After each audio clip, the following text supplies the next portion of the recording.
Q3 5X categories, new 5X opportunities, and a quirky value on a heightened airline welcome bonus on today's Milenomics Squared podcast. Hello, everyone. This is Sam Simon. And I'm Robert Dwyer. And this is the Milenomics Squared podcast, no annual fee edition on the Milenomics Podcast Network. If you're not subscribed to the full Milenomics Squared podcast, you're missing out on a deeper dive into topics like the following. You want to take these Q3 2021 5X categories? Yeah, we've been waiting to cut this show for these first categories here, Robert. Quarter 3, 2021 Chase Freedom categories, grocery stores, and I don't even know why we're mentioning it, but select streaming services. I'm going to stream $6,000 worth of content. Exactly, right? We usually cover these one by one, so we'll take this one first. I love it. Grocery stores, number one for me this year, I think, if you could give me a 5X category. Ooh, am I going to regret that in a second here? Maybe. Maybe. No, I think that's one of the best. It is. And very generous, for them to drop that in our laps. So what do you think? What could you do better than that? I mean, what more could you ask for? Everybody should have a bunch of freedoms. And here we go. Yeah, max them out, get more of them, product change to them. Wonderful category. Thank you, Chase. Yeah, and this is a great example, Robert, of what we were talking about on the very last no annual fee show with regard to a Chase Sapphire Preferred 100,000 point application and then downgrading that into a Freedom and creating this stable of Freedom cards. It's taken a long time. It's taken years, Robert. I mean, years to get to where we are with our Freedoms. But it's the long game. And you play the long game, and then when days like this come or quarters like this come, you're sitting there just making hay. It's really just a great time to have 3, 4, 5 Freedom cards. Absolutely. Next up here, Discover 5X categories, restaurants, and PayPal. Robert, PayPal. Don't you love PayPal? Another good one. You can do a lot with PayPal. Yeah, I guess that's okay. I mean, I'm always just a little bit deflated. I only have one Discover card versus many Freedoms, and that's true. It's just 5%, not 5 ultimate rewards, so it's doubly deflating in that sense. But PayPal probably, would that be the second best category behind grocery that you could think of? That's where I was going with it, especially if PayPal key transactions qualify for this, which historically I believe they have, correct? Ooh, that's a good question. I was thinking maybe gift card reselling, PayPal digital gifts. 1,500 isn't too hard of a cap to hit, but definitely some action there. Should I get another Discover card, maybe for my wife? How many do you have? I only have one, and you know what, Robert? We do the show for ourselves sometimes. Why don't we have more? First year match, 3% back. We could do some damage with that. Get a referral bonus too. Ooh, I like that. Double dip. Hey, right here, you heard it on the show. Go get more Discover cards. And last, Citi Dividend, gas stations and home improvement. Boy, if I am not burned out seeing home improvement for 5X category after this last quarter, I don't know, Robert. I think that the Citi Dividends days are behind it for this year. What do you think? Yeah, that Citi Dividend, I think this quarter was, I said just a second ago, PayPal might be second best after grocery, but I'd like to rescind that and probably say that drugstores might be the second best thing after grocery, and that's what Dividend was this quarter. So you should probably get it done this quarter if you're going to get it done, and I haven't gotten it done. And why not? Well, again, it's 5% cash back, and this card is jumpy on fraud alerts, and there's always something more interesting going on. You just mentioned home improvement. We're talking about Chase Freedom this quarter having home improvement. So, gas stations can be challenging. So not super exciting on this card, but a valiant effort for a quirky card that maybe some of us still have, but a nice roundup there. And it's probably a good time to roll into news item number 2, which is kind of an improvement to what Citi is doing in the 5X realm. They've announced a new card, the Citi Custom Cash Card. Have you heard about this card? Are you going to get one? Are you going to product change to one if possible? What do you think?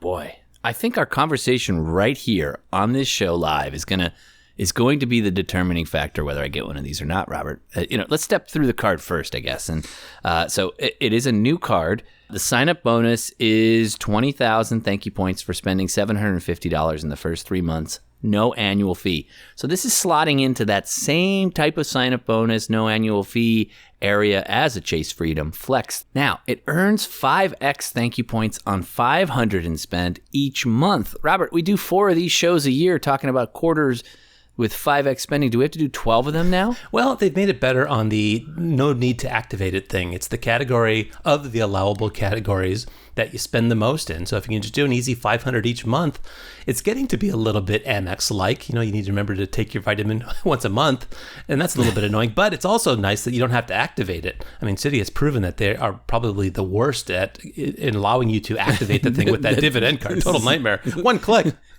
No, but they're geniuses, Robert, because if you know Citi IT the way we know Citi IT, you would have to wait 24 hours after you activated the offer for it to actually click into their system. And so by taking that away, they've taken away the possibility for them to get in their own way and ruin this card. If there was an activation, it would be a huge nightmare. It would just be a fiasco. So I think they did the right thing there. And the $500 a month, yeah, it's not terrible. But it is nice to just get a quarter done and be done with it and have 3 months of just other things to work on. And thank you points versus ultimate rewards, I would rather have ultimate rewards personally. But the question, Robert, the number one question that's going to inform what I do next is, can I get the bonus if I've already gotten bonuses on other thank you point earning cards? And then I guess the counter example of that is, will getting this shut me out from other thank you point bonuses like a Premier? That's interesting. I'm surprised that was your first question, because my first question was different. I think I know the answer to that one. And if we look at the terms here, this is not commingled with other thank you point earning cards, confusingly, even though the Rewards Plus is. So I think you could open this one and it wouldn't reset your thank you point clock for the Premier, Prestige, and the Rewards Plus. I think you can get this card if you've gotten the welcome bonus on those. So it's its own thing in that way. But it's also its own thing in a very bad way. And my first question was, can I product change a bunch of my cards to these? Right. I've got a bunch of useless cards I'd like to sweep over to these, and I would love to have, again, a stable of these. Talk about this with the Freedom cards. Talk about it with the Bank of America Cash Rewards cards. I'd love it. They could do that, but all of a sudden they sneak in this term that I've never seen on another Citi product before, and it says, our policy is to offer only one Citi Custom Cash Card account per customer. I mean, where did they get this idea, and what makes them think that their IT is up for the task of enforcing this? Now, I'll go a step further, Robert. We have to test that. Yeah. Right? We have to.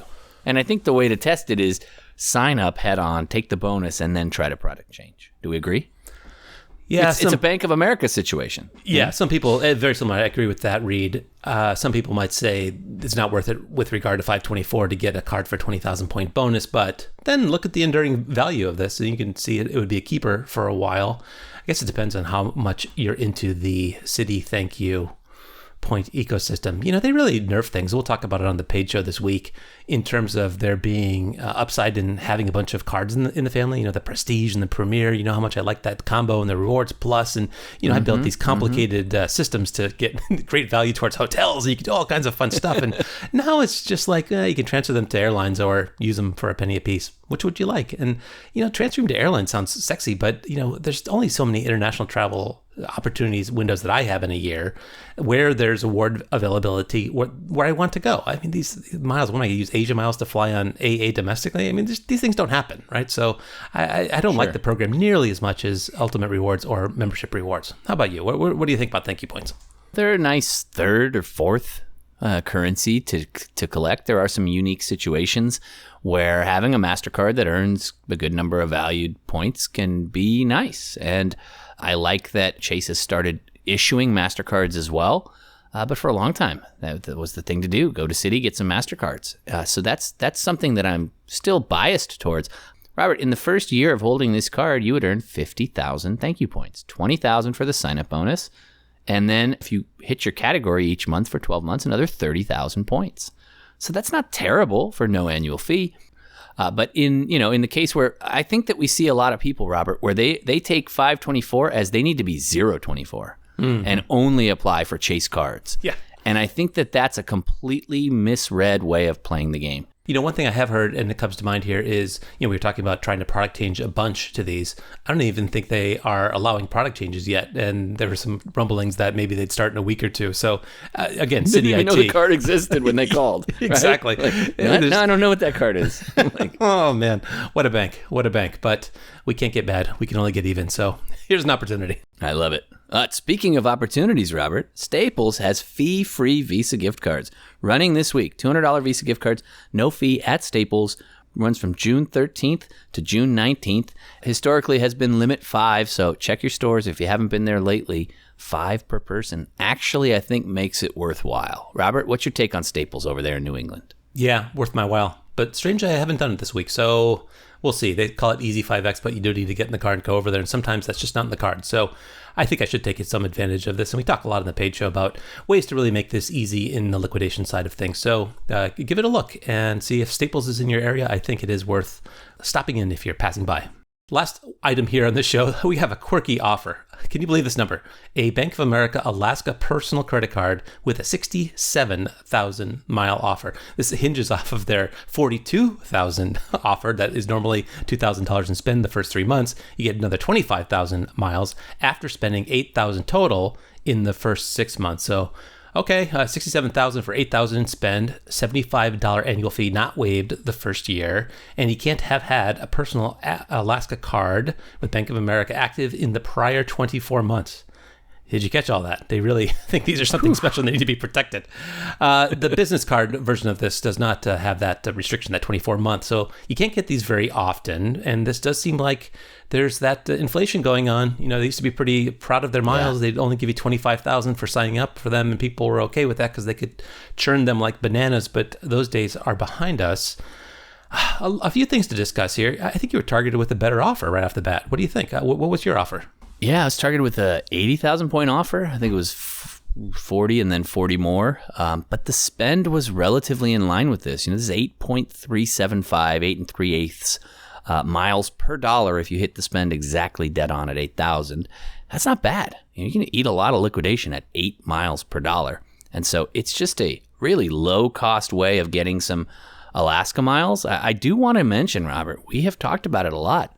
When miles go on sale, you can use instruments like Chase Pay Yourself Back or a Schwab Cash Out and just buy miles sometimes. So if you're targeted with a better offer, go for it. But with the 24-month language, I don't see how you're going to acquire enough miles to do any real damage in this program with the personal cards. Yeah, got to go to the business a little bit there. And, your mileage may vary on how aggressive you want to be on that side. One thing they market with this is the famous companion fare. Yeah. This is probably one of the worst of the companion fares. Maybe some people love them. I can't find value in them. It's a quandary that exists with almost every companion fare, and that you get the most value out of it when you're paying a lot for the ticket. But who wants to pay a lot for the ticket in order to get a lot of value out of it? It's not our game. So you go for the cheapest ticket that you can get, and at that point you wonder, why am I bothering with this companion thing? But they take it to the next level by making that companion ticket cost $121. So it really is hard to find a sweet spot for the value on that. Have you ever used an Alaska companion fare? I have had so many expire, Robert, unused. Yeah. Well, I don't mean to badmouth them too much. I personally have had a tough time with them. Maybe other people, maybe on the West Coast, more of an Alaska hub, are finding value in them. But I think it's always a weird thing for them to mention because, like you say, I see so many of them come and go. I don't even think about that aspect anymore. But maybe close out with this last question. Are Alaska miles what they once were? Especially with travel to Asia not open, and how long is it going to be until we can book that? It's a gut check on your optimism for travel to Asia returning. I think how enthusiastic you are for Alaska miles. I originally wanted to get more Alaska miles because I booked a ton of them into tickets to Japan. Those tickets are going to get canceled by me any day now, and all those miles are going to come flowing back. It's frustrating. I do want to say you called this. Robert, you called this. You said once AA and Alaska finish becoming One World partners, I hope we see some parity between AA and Alaska credit card offers. And it seems like it's happened. Maybe the spend requirements are a little higher, but this is right in line with what you'd expect for another One World carrier's offer, like AA. Yeah, that's a good point. With AA, Citi AA credit card churning becoming not so advisable in the past couple of years, what have those offers even looked like? I'm not paying attention. Maybe I should pay a little bit of attention to them and get them for crying out loud. But I haven't seen what they are anymore. People don't even talk about them anymore. They seem to do a pretty good job snuffing out the enthusiasm around Citi AA cards. Are they still around? Are they 50, 60? What are they? I think I got it 60 in the mail, or maybe it was 80. Don't use it. Yeah. Oh, they'll shut you down. That's how they get less people on their planes. Well, you can still fly AA if you've been shut down from the frequent flyer program. I am proof of that. This is true. Not that you want to, but... All right. Thanks for joining us this week. For a more in-depth discussion about points and miles, visit us at patreon.com/milenomics. There you get a special link to listen to additional content right in your mobile podcast app or on your computer, where we speak more freely about topics like these. And as always, you can reach us on Twitter. I'm at Milenomics and Robert is at Robert Dwyer. We'd love to hear from you. Until then, we'll see you on the site.